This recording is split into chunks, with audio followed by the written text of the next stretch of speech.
बिस्मिल्लाहिर्रहमानिर्रहीम। अस्सलाम वालेकुम। वेलकम टू माय चैनल दावत इस्लाम। मैं हूं आपका दोस्त शफकत अली ऑफिशियल। उम्मीद करता हूं कि आप सब लोग ईमान के आला दर्जे पे होंगे। सूरह यूनुस की आयत नंबर 88 का तर्जुमा।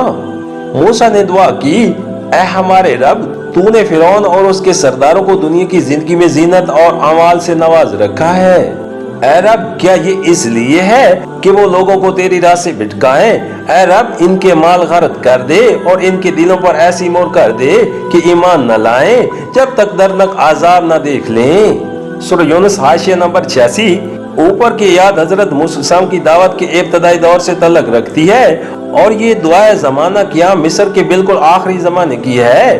बीच में कई बरस का फासला है जिसकी तफसीलात को यहाँ नजरअंदाज कर दिया गया है। दूसरे मकामात पर कुरान में इस बीच के दौर का भी मुफस्सिल हाल बयान हुआ है। सूरह यूनुस हाशिया नंबर 87, यानी ठट्ठा शान व शौकत और तमन्नो व तहजीब की वो खुशनुमाई जिसकी वजह से दुनिया उन पर और उनके तौर तरीकों पर जचती है और हर शख्स का दिल चाहता है कि वैसा ही बन जाए जैसा वो है।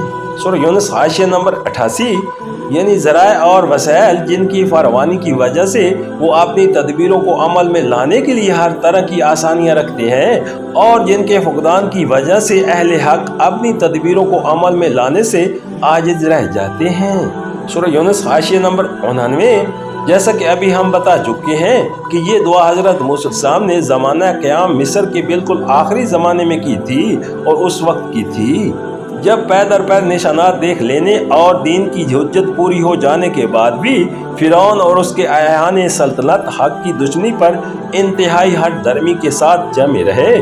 और ऐसे मौक़ों पर पैगंबर जो बद्दुआ करता है वो ठीक ठीक वही होती है जो कुफर पर इसरार करने वालों के बारे में खुद अल्लाह ताला का फैसला है, यानी ये कि फिर उन्हें ईमान की तौफीक न बख्शी जाए।